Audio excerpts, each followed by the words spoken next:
María Isabel Becerra, y en esa oportunidad vamos a comentar el caso emblemático Emilia Rosario, del Rosario Medina de Vaca.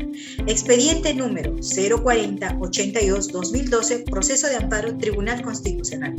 Materia: vulneración del principio de razonabilidad y del derecho de recurrir en sede administrativa y consecuente inaplicación de la capitalización de intereses moratorios, así como inaplicación de intereses moratorios por el exceso del plazo para resolver el recurso de apelación. Comencemos con la fiscalización. La Administración Tributaria realizó una fiscalización a una sociedad conyugal por el ejercicio 1999 y 2000, determinando, entre otros reparos, un incremento patrimonial no justificado con motivo de depósitos realizados en una cuenta del exterior Security Bank. Determinó renta presunta, por esta razón, en aplicación de los artículos 91, 92, 93 de la Ley del Impuesto a la Renta, así como aplicación del Código Tributario. Al determinar renta presunta, determina obviamente un ingreso omitido y un impuesto omitido. Notifican las resoluciones, los valores, estas dos resoluciones de determinación y una resolución de multa. El contribuyente presenta su recurso de reclamación y la Administración Tributaria resuelve, declarando fundado en parte el reclamo y además realizando la atribución al 50% a cada cónyuge.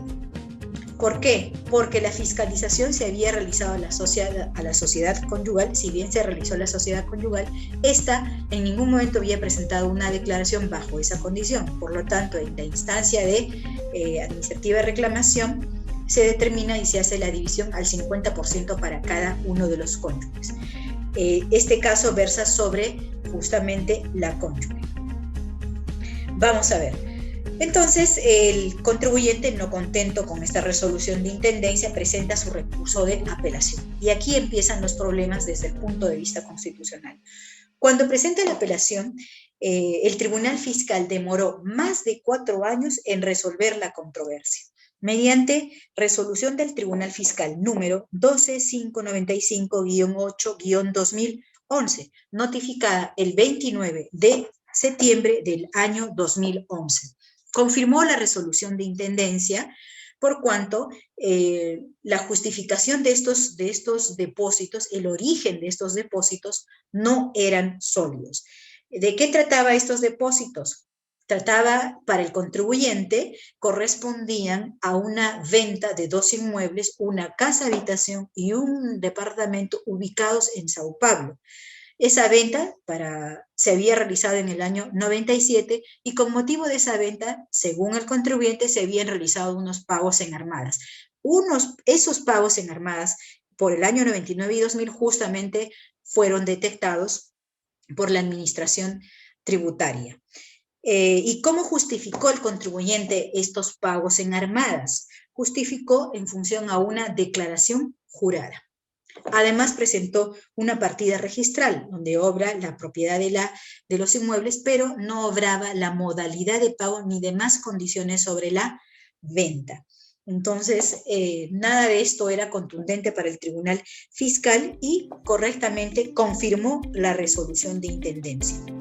Esta resolución del Tribunal Fiscal fue motivo de impugnación en la vía judicial. ¿Qué recurso se presentó?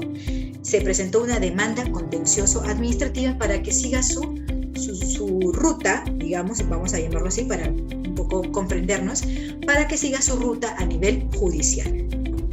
Como todo proceso administrativo, una vez que la administración resuelve el caso, una vez que el contribuyente presenta su impugnación ante el Tribunal Fiscal le emite una resolución del Tribunal Fiscal y evidentemente la Administración Tributaria está expedita para emitir su resolución de ejecución coactiva.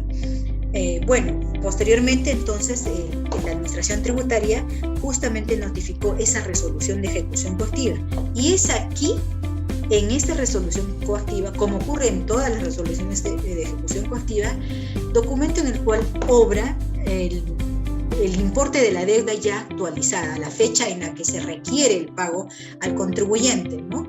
Se le notifica al contribuyente, esta ha sido la deuda acotada, al día de hoy debes a la administración tributaria tal importe.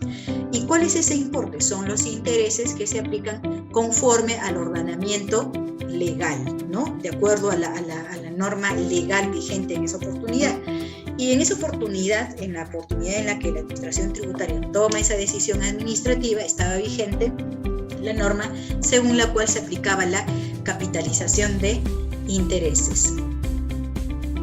Esa decisión administrativa contenía la capitalización de intereses, capitalización que recordemos había sido incorporada por el artículo 7 de la ley 27038 por primera vez en la historia del Código Tributario, vigente a partir del 1 de enero de 1999.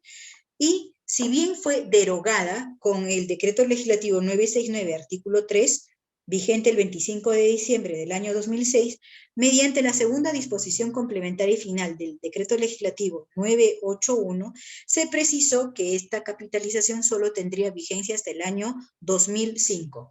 Como estamos hablando de deudas acotadas por el ejercicio 1999 y por el ejercicio 2000, la resolución de ejecución coactiva, conforme a esta base legal, comprometía también esa capitalización de intereses. Además, esta resolución de ejecución coactiva comprometía también los intereses moratorios, incluía los intereses moratorios, en virtud justamente de la legislación también vigente. En esa oportunidad, cuando se resuelve la resolución del Tribunal Fiscal notificada el 29 de noviembre del 2011, a dicha fecha solamente existía la suspensión de intereses moratorios por el exceso del plazo para resolver el reclamo. Como recordarán, en el caso Paramonga les hemos comentado a detalle la evolución de los intereses moratorios, ¿no? Y esos intereses moratorios esa evolución positiva se ha realizado de manera escalonada en beneficio del contribuyente. El primer escalón fue la suspensión solo por el exceso del plazo para resolver la reclamación. Y este caso justo está comprendido en ese primer escalón. Aún no estaba el segundo escalón respecto a la suspensión por el exceso del plazo para resolver la apelación, razón por la cual esto también fue motivo de impugnación a nivel constitucional, obvio, porque de lo contrario no tendría sentido una impugnación constitucional si habría un amparo legal. Bueno, entonces esta resolución de ejecución coactiva ha sido catalogada por el contribuyente como el acto lesivo a sus derechos constitucionales. No debemos olvidar también que la materia, quiero un poco así detallar en la parte concreta del meollo del asunto respecto al fondo de este tema, el incremento patrimonial no justificado sí fue objeto de demanda contencioso administrativa y al nivel judicial se confirmó en todos sus extremos el incremento patrimonial. Solamente ese extremo fue objeto de demanda contencioso administrativa. La primera instancia, el 18 juzgado contencioso administrativo, declaró infundada la demanda y la séptima sala, el expediente 6795-2011, confirmó la sentencia. Y en efecto, ni para ninguna instancia del Poder Judicial una declaración jurada iba a ser suficiente para acreditar el pago en armadas de una compraventa de inmuebles, ¿no? Ni la partida registral ni la declaración jurada. Peor aún, y así también lo hizo notar la primera instancia del Poder Judicial, peor aún cuando los pagos habían sido realizados por personas diferentes a la persona que había firmado la declaración jurada como comprador de estos dos inmuebles.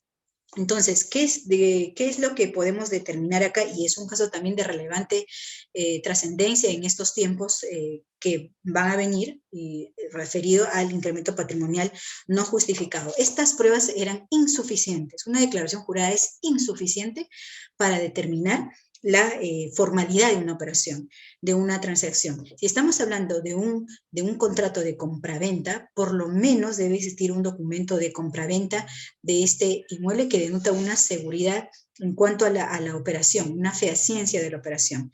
Una declaración jurada, por el contrario, determina la falta de fehaciencia, ¿no? Por el contrario. Y una partida registral solamente acreditaba quién era el propietario, más no la modalidad de pago ni otras condiciones de venta. Entonces, estos dos instrumentos no fueron suficientes. para a nivel judicial.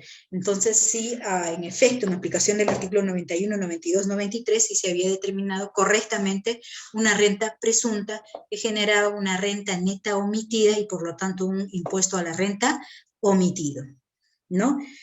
Bien, entonces a nivel judicial este caso ya se había concluido de esta manera, y cuando ya se concluye a nivel judicial es cuando llega también al Tribunal Constitucional, es decir, el Tribunal Constitucional toma conocimiento del caso ya cuando la parte de fondo, cuando la materia controvertida, cuando el tema del incremento ya estaba decidido a nivel judicial como un incremento correctamente determinado, un incremento patrimonial que no fue justificado. Pero, ¿cuál fue entonces la materia de impugnación a nivel constitucional? Como les comentaba, la materia de impugnación estaba referido a los intereses moratorios, así como la capitalización de intereses, razón por la cual se interpone una acción de amparo contra ese acto lesivo. ¿Qué acto lesivo? Contra la resolución de ejecución coactiva, documento en el cual obra esos incrementos de intereses moratorios.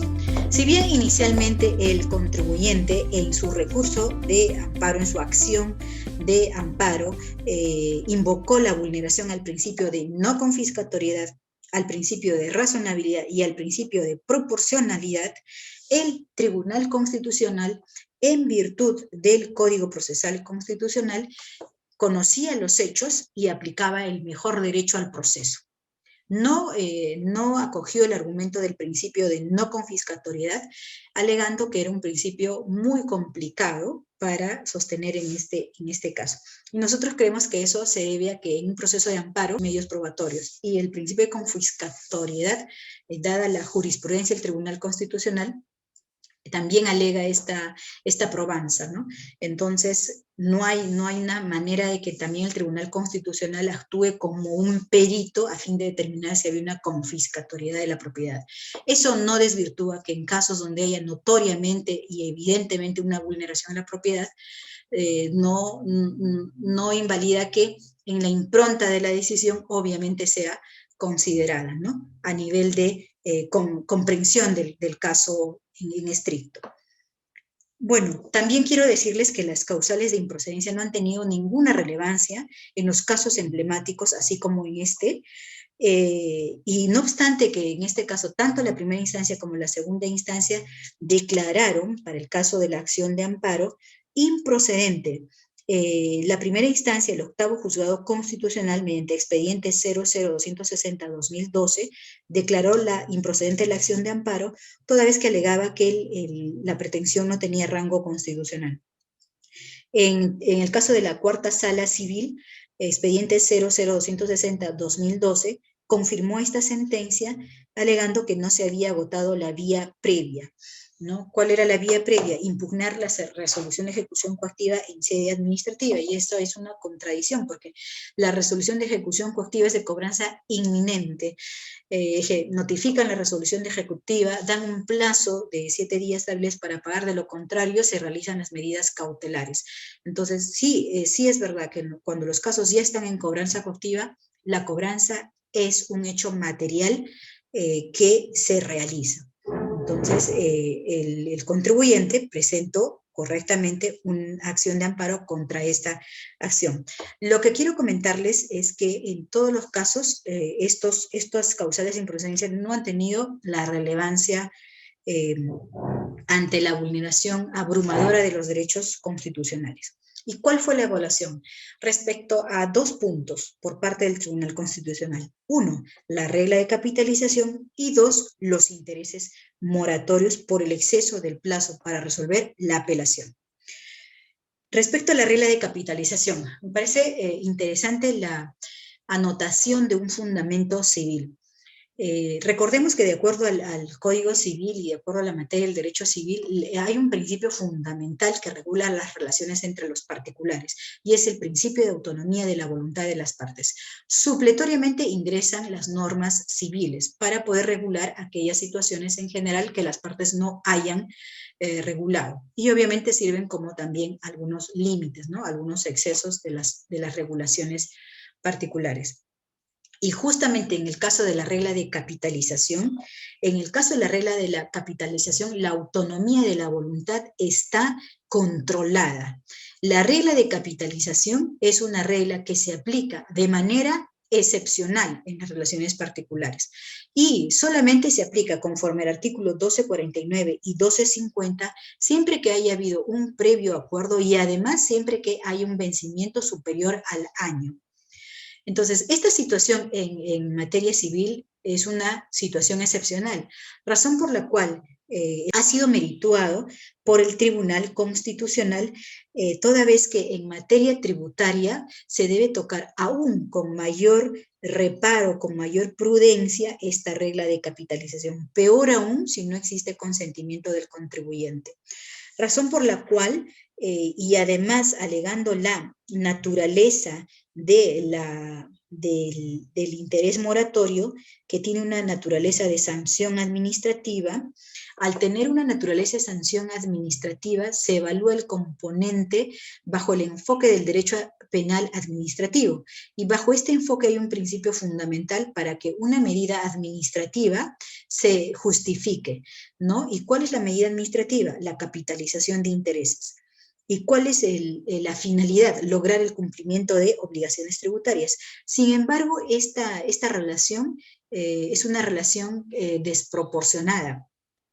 Por lo que, en función del principio de razonabilidad que se reconoce para las sanciones administrativas, conforme al artículo 4, inciso numeral 1.4 del título preliminar de la ley 27444, en dicha oportunidad vigente la ley del procedimiento administrativo general, no correspondía aplicar la capitalización de intereses con la finalidad de promover el cumplimiento de obligaciones tributarias, ¿no? O con el motivo de sancionar el incumplimiento, dicho de otro modo también. Entonces, se ha configurado y se configuró una vulneración al principio de razonabilidad. Pasemos al segundo tema, intereses moratorios. Como les había comentado, cuando el Tribunal Fiscal resuelve este caso, en esa oportunidad, de acuerdo a la norma legal vigente, aún no estaba vigente la ley según la cual había una suspensión de intereses moratorios también por el exceso del plazo para resolver la apelación. Solo existía la referida al recurso de reclamación. Bueno, por lo tanto, para el Tribunal Constitucional, esta aplicación de intereses moratorios por más de 4 años, lo único que estaban logrando es un desincentivo a la acción constitucional de los contribuyentes de recurrir las decisiones administrativas para que éstas sean revisadas por los superiores. Entonces, al desincentivar, se sanciona o se reprime ese derecho del contribuyente, con lo cual se vulnera el contenido del derecho a recurrir. Yo siempre alego una situación práctica, pragmática. Vas por lana y sales trasquilado. Entonces, esa es una comprensión práctica de la vulneración al derecho de recurrir. Presenta su recurso de reclamación y si tiene una deuda de 100, producto de la resolución o la demora del Tribunal Fiscal, la deuda no es 100, sino la deuda es 1.000.000. Entonces, al afectar, se desincentiva ese derecho del contribuyente a presentar su recurso de apelación. Y el Tribunal Constitucional consideró además que se estaba vulnerando el principio de razonabilidad de las sanciones, nuevamente bajo el enfoque de considerar los intereses moratorios con una naturaleza penal administrativa, ¿no? Que tiene la naturaleza de una sanción administrativa y a esas le aplicamos el principio de razonabilidad. No es razonable que los intereses moratorios o esa decisión administrativa desincentive el derecho a recurrir. En consecuencia, ¿qué aplicó el Tribunal Constitucional? Inaplicó el artículo 7 de la Ley 27038, así como la segunda disposición complementaria y final del Decreto Legislativo 981 en relación a la capitalización de intereses, y también inaplicó el artículo 6 del Decreto Legislativo 981. Es decir, inaplicó la capitalización de intereses e inaplicó la aplicación de intereses moratorios por el exceso del plazo para resolver la apelación. Por lo tanto, el contribuyente merecía la protección constitucional. Y esto de manera práctica, ¿cómo se meritó? El Tribunal Constitucional meritó en función al incremento exponencial que había tenido la deuda original. Primero tenía una deuda de 9.339, esta deuda se incrementó a 577%. En virtud de la segunda resolución de determinación, la deuda ascendió a un monto original de 12.970, esta se incrementó a 59.601, un incremento que excedió los 460%, y la resolución de multa, una deuda original de 580 a 3.352, superando los 578%. En promedio, 510% se incrementó una deuda tributaria. Ese ha sido el daño concreto material, ya el incremento desproporcional, el incremento de la deuda. Si bien en la audiencia se anotó que la resolución de multa había sido ya cancelada por el contribuyente, esto no ha sido merituado por el Tribunal Constitucional, probablemente no haya obrado en el expediente, y además por las impugnaciones o los petitorios originales, ¿no? Se respeta ese petitorio original. Bueno, entonces esta es la conclusión del caso y a continuación vamos a pasar a las recomendaciones. Primero decirles que las causales de improcedencia no han tenido relevancia para los casos emblemáticos, no han tenido relevancia. ¿Y eso por qué? Porque la vulneración a los derechos constitucionales han sido de tal magnitud que esa es la contundencia a considerar para la evaluación de los casos. ¿Y cómo evaluamos la magnitud del daño? Ya lo hemos visto en los otros casos y acá lo reitero. Se está haciendo de manera pragmática y económica, el daño en concreto. Ustedes evalúan la deuda original y van a evaluar la deuda que está siendo objeto de cobranza. Evalúan el plazo en exceso, que evidentemente ha superado la administración, sea tributaria o el tribunal fiscal, y ya se está configurando la vulneración. Si bien en los otros casos emblemáticos han sido vulneración al debido proceso, en este caso ha sido vulneración al principio de razonabilidad y al principio del derecho a recurrir, al derecho a recurrir. Entonces, cada vez evidentemente los casos van mejorando, las invocaciones de derechos constitucionales involucrados también se van alegando. Y de manera concreta, tienen una deuda original y tienen una deuda incrementada. Ese incremento material es el que configura el daño material, el acto lesivo. Así está siendo evaluado por el Tribunal Constitucional, razón por la cual, reitero, si los casos son transparentes, ordenados, tienen su proceso administrativo, reclamo, apelación, decisión del Tribunal Fiscal, decisión de la Administración Tributaria, plazo en exceso, exceso de deuda material concreta, entonces ya estamos hablando de vulneración a derechos constitucionales o a principios que deben ser invocados por los contribuyentes. Segunda recomendación, tengan en cuenta estos casos emblemáticos, hagan un comparativo, debemos tener en presente el comparativo de los casos, cuáles han sido la materia controvertida, ¿no? Y la decisión del Tribunal Constitucional, porque debemos alegar la aplicación del principio de predictibilidad para que las instancias inferiores al Tribunal Constitucional meritúen los casos en el sentido que ha sido merituado también por el Tribunal Constitucional y respeten el principio de predictibilidad. Con mayor razón, si estamos ante situaciones de pandemia y situaciones en las que los contribuyentes merecen legítimamente la protección de esos derechos.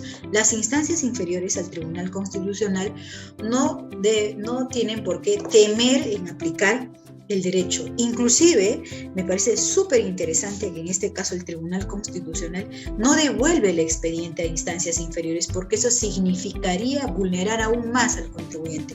Por ejemplo, cuando en su acción petitoria invoca, por ejemplo, una vulneración y esta es corregida por dados los hechos por el Tribunal. Además, porque obran como principios en el título preliminar del Código Procesal Constitucional. Dadme los hechos, os daré el derecho. Bueno, esto es sobre los casos emblemáticos. Recuerden, dadme los hechos, os daré el derecho. Cuídense mucho. Hasta pronto.